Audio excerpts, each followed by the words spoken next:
بسم اللہ الرحمن الرحیم نحمدہ ونصلی علی رسول الکریم اما بعد فاعوذ باللہ من الشیطان الرجیم بسم اللہ الرحمن الرحیم۔ ناظرین کرام، آج آپ سنیں گے قرآن پاک کی 20ویں صورت الحمدللہ ثم الحمدللہ، ہم تسلسل کے ساتھ چلے آ رہے ہیں۔ آج 20ویں صورت کا خلاصہ تفسیر، مین ہیڈنگ اس کی آج آپ بیان کی جائے گی۔ سورہ 20ویں جو صورت ہے اس کا نام ہے سورہ طٰہٰ۔ اس صورت کا آغاز طٰہٰ سے ہوتا ہے، اور یہ جو طٰہٰ کا لفظ ہے یہ حروف مقطعات میں سے ہے۔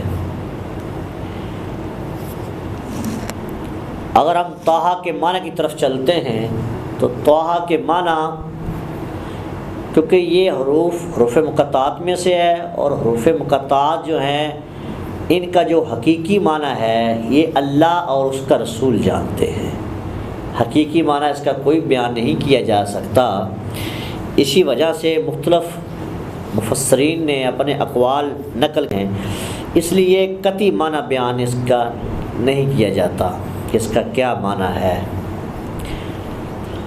اور اس کی اگر وجہ تسمیہ ہم دیکھتے ہیں تو وہ بھی یہی ہے کہ سورت کا آغاز طٰہٰ سے ہوتا ہے، اس لیے اس کا نام سورہ طٰہٰ رکھا گیا ہے۔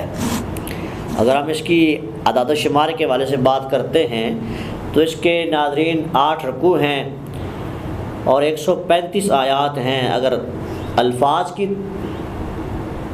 ہم طرف بڑھتے ہیں تو وہ تقریباً 1357 ہیں۔ اگر ہم حروف کی بات کرتے ہیں ان کے 5391 تقریباً اس کے حروف بنتے ہیں۔ اور ناظرین کرام، یہ مکی صورت ہے۔ یہ صورت ہجرت سے پہلے مکہ مکرمہ میں نازل ہوئی، جب مسلمانوں کو شدید مخالفت کا سامنا تھا اور آزمائشوں کا سامنا تھا، تو پھر اسی وجہ سے اس صورت کا جو ہے نا یہ نزول ہوا، اور رسول اللہ صلی اللہ علیہ وسلم کو اس بات کی تسلی دینا تھا کہ قرآن آپ پر مشقت ڈالنے کے لیے نہیں نازل ہوا، کیونکہ کفار جو تھے وہ طرح طرح کے بہانے، ڈرامے، ہیلے بازیاں کر رہے تھے۔ تو نبی کریم کہتے تھے کہ یہ جو آپ کے اوپر بوجھ ہے جی، یہ وہ سارا اس طرح کی نا وہ من گڑھ کچھ چیزیں نبی پاک صلی اللہ علیہ وسلم کے دل کے اندر ڈالنا چاہتے تھے، لیکن نبی کریم صلی اللہ علیہ وسلم کا ایمان بڑا پختہ تھا۔ لیکن اس کے باوجود اللہ تعالیٰ نے اس صورت کو نازل کیا اور یہ بتایا کہ اے محبوب صلی اللہ علیہ وسلم، یہ جو قرآن ہے یہ آپ پر مشقت نہیں ہے، بلکہ یہ تو ہدایت لے کر آیا ہے۔ یہ جو کتاب ہے قرآن کریم، یہ تو ہدایت لے کر آئی ہے، یہ کوئی مشقت اور کوئی مشکل والا کام نہیں ہے، کوئی بوجھ والا کام نہیں ہے۔ پھر حضرت عیسیٰ علیہ السلام اور حضرت موسیٰ علیہ السلام کے واقعے کے ذریعے صبر، دعوت اور اللہ پر بھروسہ سکھایا، کہ جس طرح حضرت موسیٰ علیہ السلام نے مشکل حالات میں صبر کیا تھا اور پھر اللہ پر انہوں نے بھروسہ کیا تھا، تو ان کا واقعہ بیان کر کے نبی پاک صلی اللہ علیہ وسلم کو مزید تسلی دینا مقصود تھا۔ اور پھر توحید، نبوت اور آخرت کے عقائد کو مضبوط کرنا تھا، اہل ایمان کو استقامت کی تلقین کرنا تھا کہ اہل جو ایمان ہے، جو ایمان لا چکے ہیں، وہ ذرا دین پر ثابت قدم رہیں، استقامت کے ساتھ لگے رہیں۔ آگے اس کو اگر ہم اس کی دیکھتے ہیں فضیلت، تو بعض روایات میں حضرت عمر بن خطاب رضی اللہ تعالیٰ عنہ کے اسلام لانے کے واقعے میں سورۃ طٰہٰ کی آیت پڑھنے کا ذکر ملتا ہے، تاہم اس واقعے کی تمام آثاریت ایک ہی درجے کی نہیں ہے، اس لیے یہ تاریخی روایات کے طور پر بیان کیا جاتا ہے، نہ کہ قطعی فضیلت کے طور پر اس کو بیان کیا جاتا ہے۔ ناظرین کرام، اگر ہم اس کے مضامین کی طرف بڑھتے ہیں، اس کی مضامین کو دیکھتے ہیں، اس کے احکامات کو دیکھتے ہیں، تو اس سے مین جو ہے وہ سب سے پہلے قرآن کا مقصد بیان ہوا۔ سورت کا آغاز ہوتا ہے کہ ہم نے یہ قرآن تم پر اس لیے نازل نہیں کیا کہ تم مشقت میں پڑ جاؤ، بلکہ یہ اس شخص کے لیے نصیحت ہے جو اللہ سے ڈرتا ہے۔ بہت بڑی بات کی۔ قرآن انسان کو راحت، ہدایت اور کامیابی دینے کے لیے نازل ہوا ہے۔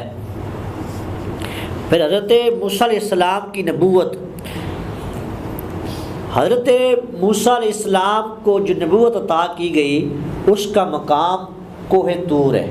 کوہ طور کے مقام پر آپ کو نبوت عطا کی گئی، اور پھر عصا اور ید بیضا کی جو معجزات ہیں ان کا ذکر کیا گیا، اور فرعون کی طرف دعوت کا تفصیلی بیان اس صورت کا مرکزی حصہ ہے۔ اور فرعون اور جادوگروں کا واقعہ اس کے اندر بیان ہوا۔ فرعون نے جادوگروں کو حضرت موسیٰ علیہ السلام کے مقابلے کے لیے جمع کیا، مگر جب انہوں نے اللہ کا معجزہ دیکھا تو فوراً ایمان لے آئے۔ اس سے پتہ چلتا ہے کہ حق واضح ہو جائے تو اسے قبول کر لینا چاہیے۔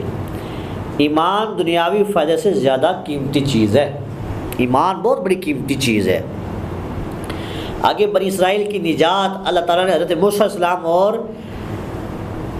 بنی اسرائیل کو فرعون سے نجات دی اور سمندر کو ان کے لیے راستہ بنا دیا، اور سامری اور بچڑے کی عبادت کا ذکر کیا گیا۔ حضرت موسیٰ علیہ السلام کی غیر موجودگی میں سامری ایک جادوگر تھا، اس نے ایک سونے کا بچڑا بنایا جسے بعض بنی اسرائیل نے معبود بنا لیا۔ اس سے جو سبق ملتا ہے کہ شرک سے بچنا چاہیے اور انبیاء کرام کی تعلیمات پر ثابت قدم رہنا ضروری ہے۔ کبھی اس کا تفصیل کے ساتھ اگر واقعہ آیا تو انشاءاللہ آپ کو بڑا مزیدار واقعہ یہ وہ تفصیل کے ساتھ کبھی بھی بیان کریں گے۔ آگے پھر حضرت آدم علیہ السلام کا واقعہ ہے کہ حضرت آدم علیہ السلام اور ابلیس کا واقعہ دوبارہ بیان کیا گیا تھا کہ انسان شیطان کے دھوکے سے بچ سکے۔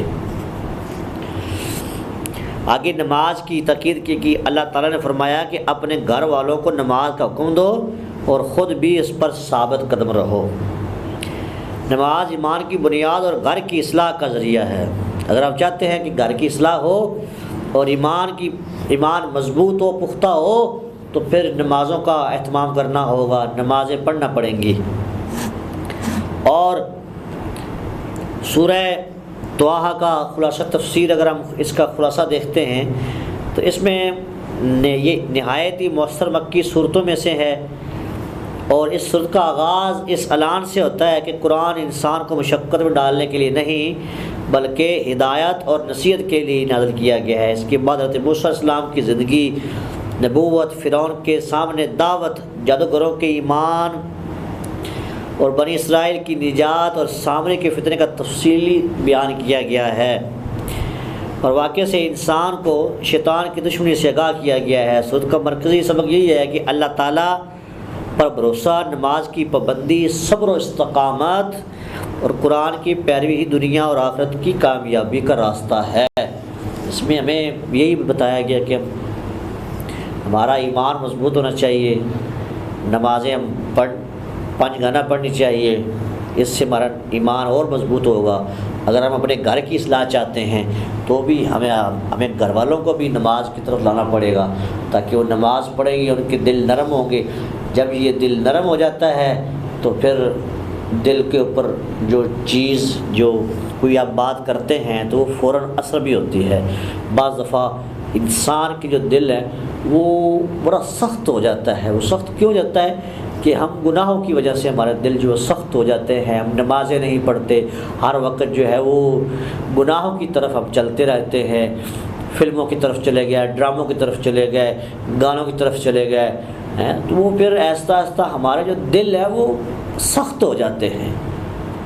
دیکھیے جب ہم کانوں میں بھی ہمارے گانوں کی آواز آئے گی، ہم منہ سے بھی گالم گلوچ اور دیگر معاملات کریں گے، اور اپنی آنکھوں سے بھی ایسی غیر محرم عورتوں کو دیکھیں گے، ایسی فحشی والی چیزوں کو دیکھیں گے، تو صاف ظاہر ہے پھر دل کے اندر جو نور ہوتا ہے وہ ختم ہو جاتا ہے، نور نکل جاتا ہے، تو دل جو ہے وہ سیاہ ہو جاتا ہے، کالا ہو جاتا ہے۔ اس وجہ سے پھر وہ انسان کے لیے بڑا خطرناک ہو جاتا ہے۔ تو اس لیے اگر ہم نے اچھی زندگی گزارنی ہے، دل کو نرم کرنا ہے، تو پھر گھر میں اگر آپ سکون چاہتے ہیں تو گھر والوں کو بھی نماز کا پابند بنائیں اور خود بھی نماز کے پابند ہو جائیں۔ اللہ کریم ہم سب کو عمل کی توفیق عطا فرمائے۔ وآخر دعوانا الحمد للہ رب العالمین۔